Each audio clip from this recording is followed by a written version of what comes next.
Welcome to a new video on the channel. In this particular occasion, we're going to see reported speech, which is an English grammar structure used to report what someone else has said.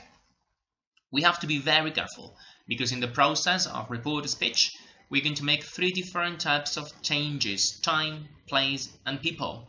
Why? Because the moment, the place, and the people involved in the conversations, once we want to report them, may have varied, so we may have to make some changes. And we have to consider, bear in mind, that the process that we are going to follow vary depending on the type of sentences, statement, questions, or commands. Okay, let's start. We're going to begin with the easiest of the sentences, the statements. We've got a very easy example: I will never break your heart, a very romantic one. Okay, and we want to reproduce that sentence. We want to report that sentence. Okay, first thing we need is a reporting verb. We can use tell or say. They are the most traditional ones. For this example, I have chosen tell. So she told me that because a girl is the person who was speaking, and that person was speaking to me. So she is the subject and me is the object. Okay, I have highlighted I will break and your because they are references to people and to time, and they will suffer the changes of reported speech. So that I becomes she because the person who was speaking in first person was a girl. So we change from first person to third person singular. Will break is a tense, is a verbal tense. So in this process, in report speech, we need to follow the back shift, which basically consists on going back one tense in time. So present simple becomes past simple in report speech. Past simple becomes past perfect. It's always one tense back. For will, simple future, we need simple conditional. So will break becomes would break. And finally, the other reference, your, refers in the original sentence, refers to my heart. The girl was talking to me and was referring to my heart, so that your changes and becomes my heart. And that's it, we've got it. She told me that she would never break my heart. We've got the final sentence. Is it easy? Yes, very easy, my friends. All right. Here in this chart, we've got the different changes in verbal tenses. As I told you, it's always one tense back shift. Present simple, past simple, present continuous, past continuous, and so on. You must be very careful with the modal verb must for obligation, because it changes and becomes had to only when it is referred to obligation. In this other chart, we've got all the changes that we may have to make. In this case, they are time and place references, some adverbs and some demonstratives.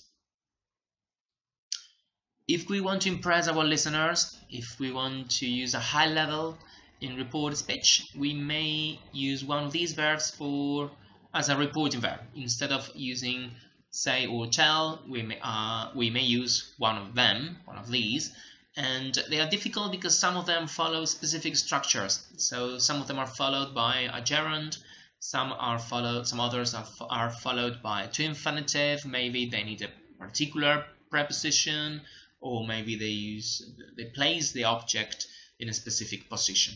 So we have to learn the structures apart from the meaning of the verbs, but of course it would be awesome if we use one of them instead of the typical, traditional ones. Alright, a bit more difficult, we've got questions. Questions in English, if you remember, we've got two types of questions: yes, no questions and WH questions. The first type of questions, yes, no, are recognized because they start straight with the auxiliary verb. In this example, the past auxiliary did. Did you buy a new jumper? And of course, the answer will be yes or no. On the other hand, we've got WH questions, which are recognized because they start with a question word. where, when, why, what, and so on. And then, as always, auxiliary, subject, and verb. Okay, so let's begin with the first type of questions, the yes/no questions.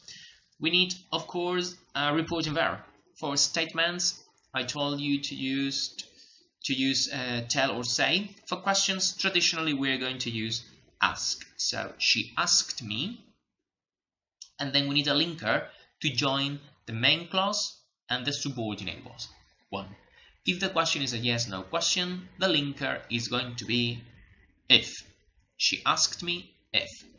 And finally, we have to transform that question into a statement, subject, verb, and complements. And in that sentence, that statement, we will make the same changes we did before: personal, time, and place references. So that you will change into I, because the person is talking to me and is asking me about my jumper. So I, and then in the original sentence we've got past simple, did you buy, and it becomes past perfect for the backshift process, had bought. As you can see, the question order has changed, so we don't have auxiliaries in this type of questions because it is not a question, it is a statement that includes a subordinate question. Okay, so it's subject and verb with the backshift, with all the changes necessary, with all the necessary changes. Okay, that's what we have. The second type, WH question, again we need the reporting verb, she asked me, and then we need a linker. In this type of questions, the linker will be the question word, where, when, or whichever we have. Okay, and then the process is exactly the same as in the other type of questions. We need the subject, with a verb, with all the changes, and in the statement order. So will be the same. I had found the jumper. Easy, very easy. Let's revise the process. First, we have to identify the type, if it is a yes/no question or if it is WH question. Second step, we need to choose a linker, the appropriate linker for yes/no questions, if. For WH question, the WH word. Then we have to reorder the sentence in the statement form. Remember, first subject and then the verb. No auxiliary of questions or things like that. And finally, all the changes as we have seen before. The time, the place, and the person. So all the pronouns, all the adverbs, all the verbal tenses, all the changes as we have seen in the previous slides. Finally, we've got the commands. As I told you, there were three types of sentences: statements, questions, and commands. How to recognize a command in English? Very easy, my friends, because they don't have a subject. So commands straight begin with the verb, place. For commands, again, the reporting verb will be ask. So she asked the boys, or she asked me, or she asked whoever. And then have a look. This is going to be the easiest thing in your life. We transform the verb place into an infinitive. She asked the boys to place. And that's it. No backshift, no changes in the verb, just the infinitive. If the sentence had any adverbs or any time references like now or tomorrow or my books, in that case the changes will be the same, but the tense of the verb change disappear. It's just the infinitive. What happens if the command is negative? How do we recognize them? Because they start with don't, no subject again. So don't live, it's an order, it's a command. The reporting verb will be the same. She asked the boys, and then the infinitive but in the negative, not to live, and then the remaining part of the sentence as we have seen before.